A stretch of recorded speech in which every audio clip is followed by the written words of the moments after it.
Welcome back, everybody. Hello. Well, I guess technically if you never watched my videos before, I can't welcome you back, but welcome, whether you're coming back for the 10th time, the first time, or the last time. Welcome. I want to talk to you about genre pride, and specifically being proud of the genre that you read.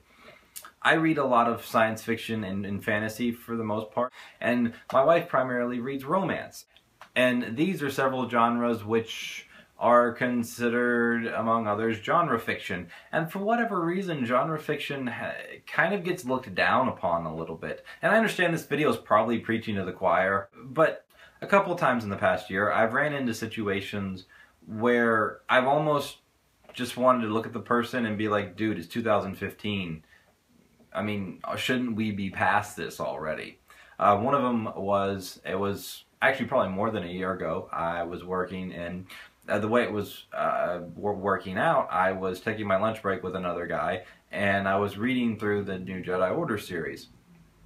So I was typically reading a Star Wars book, and he was reading through I think it was a James Patterson. I remember during one of my lunch breaks, I actually finished the book, you know, about halfway through my lunch break. So I kind of set it down and was eating, and he finally set his book down, and he looked at me and he asked me, he's like, so are you going to read a real book next?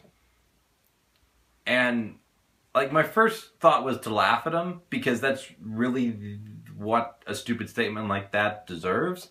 But it was work, so I was trying to be a little bit more civil. So I was like, well, what do you mean? He's like, well, you know, a real book. And I kind of tapped on my book and was like, this is a real book. And he was like, well, you know what I mean, something that wasn't made up. At that point I couldn't help it, I laughed. And I was like, well, what's your James Patterson book about? And he explained it, and I can't even remember because I wasn't paying much of attention. And I was just like, well, you think that's realistic? And that experience combined with another one where I was flying and I was by myself, got on a plane, and there was a guy sitting next to me, and he looked, you know, be my age, a year or two older, and I had a book. I don't remember what book it was. Pretty sure it was like a science fiction or fantasy book. He saw it and he started talking to me about like the last 3 books he'd read, or the book he was reading and the 2 books previous to that. And they were all like very like trending non-fiction books. It was like Unbroken and American Sniper. I have a booktube channel. I like talking about books. I love meeting people that like to talk about books and that are readers. But I could just tell this guy wasn't really a reader. He was someone that liked to read particular books so he could then come off a certain way in conversation. But, you know, I was still trying to be polite, because every now and then it's nice to have someone to talk to on a boring flight. And so anyway, he finished up telling me about these 3 trending nonfiction books that he was reading. And you know, I told him that I'd read Unbroken, talked about it for a minute. He's like, oh, so what are you reading now? And I told him, and he's like, oh, you know, what genre is that? And I was like, oh, it's fantasy. And he just kind of snorted, and he's like, well, I'm pretty busy and I don't have a lot of time, so I really try and limit what I expose myself to. As if, you know, he was going to get the flu from a fantasy book or something. But that kind of ended the conversation at that point. It's like, okay, if you're going to go out of your way to be an asshole, I really don't feel like talking to you. Besides, I got a good book, you know, no harm done. Those two stories really do kind of portray, not maybe a majority opinion, but a very loud and very almost overbearing opinion in society, and that is that there are some books that are kind of considered less than. You know, if you read classics, or if you read nonfiction, or if you read literary fiction, then, you know, those are okay. You know, society, you know, we kind of applaud that. You know, you're considered an intelligent person if you read that. But if you read genre fiction like science fiction or fantasy or romance, that somehow you're looked down upon. And this is an opinion that logically doesn't make any sense to me. Because here's the thing, in my opinion, books break down into 2 categories. You have nonfiction and you have fiction. And it's just one fiction. Genre fiction, classic literature, literary fiction, all that falls under the group of fiction, which by pure definition means it's made up.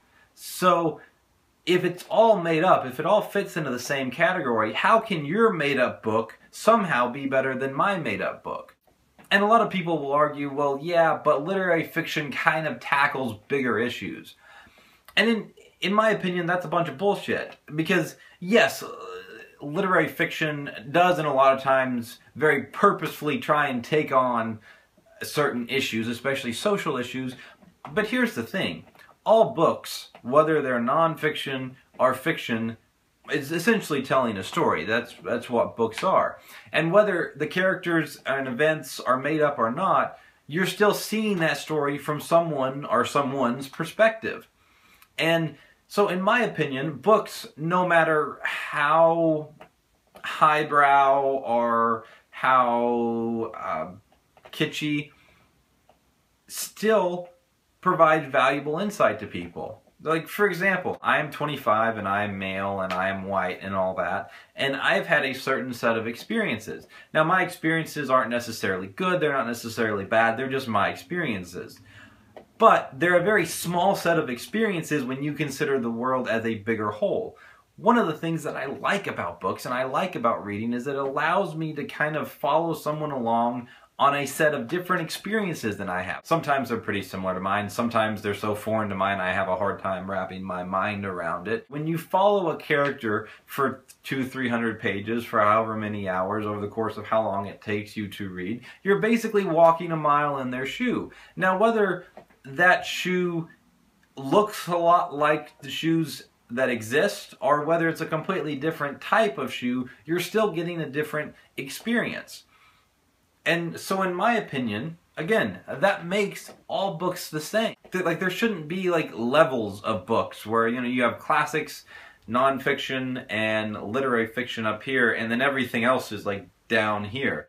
I've been a fairly avid reader for almost all my life since I've been able to read. But for a big part of that, I was kind of ashamed of the books that I read.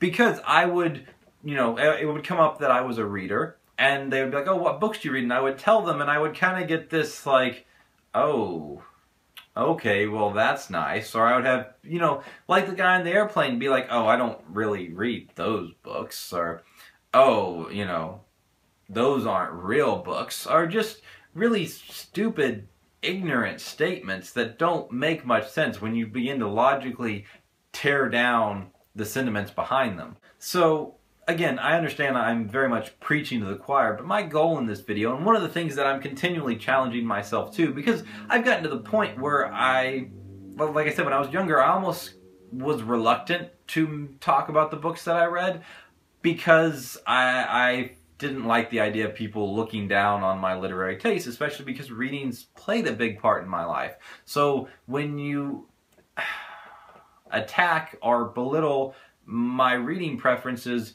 you're attacking and belittling a part of me. And I've gotten to the point now where I'm a lot more forthcoming with what I read, and I kind of, you know, I've made that a priority, but there's still part of me that when I say it, I almost cringe a little bit waiting to see how the person's going to respond, because I've had so many jerks, I guess, or maybe well-meaning, ignorant people is a better term for it. But I've had so many people kind of turn up their nose or outright laugh or just make, you know, petty comments about what I read. So one of the things I would challenge you as a viewer, and I'm continuing to challenge myself, is to be proud of what you read. Because the bottom line is, even if you only read books occasionally, those books become a part of you. They become a part of your experience, albeit like a second-hand experience, but they still become part of you. And there's really no reason to be ashamed of who you are, and there's no reason to allow stupid people or opinionated people or ignorant people or jerkish people make you feel any less about yourself. Here's the thing. Even if you read simply for guilty pleasure, which I don't really like that term, because I don't think you should feel guilty about reading. It just doesn't make sense to me. But even if that is your guilty pleasure, and you don't see it bringing a lot of benefit to you, everybody has that. For most people, it's in the form of TV. Everybody has things that they do simply to unwind and kind of allow your brain to cool down. It's a part of being human. And if it happens to be reading, I think that's actually a healthy way to let off steam. And I think it's good, like I said, to experience different perspectives and life experiences. And I think it makes you a stronger person because it allows you then to understand different perspectives. And even if you don't understand that perspective, if you've been exposed to enough of them, when someone presents a perspective that you don't understand or immediately identify with, at least you might have enough sense to stop and think, you know what, even though this doesn't make sense to me, even though it's foreign to me, I can appreciate it for what it is, which is something new.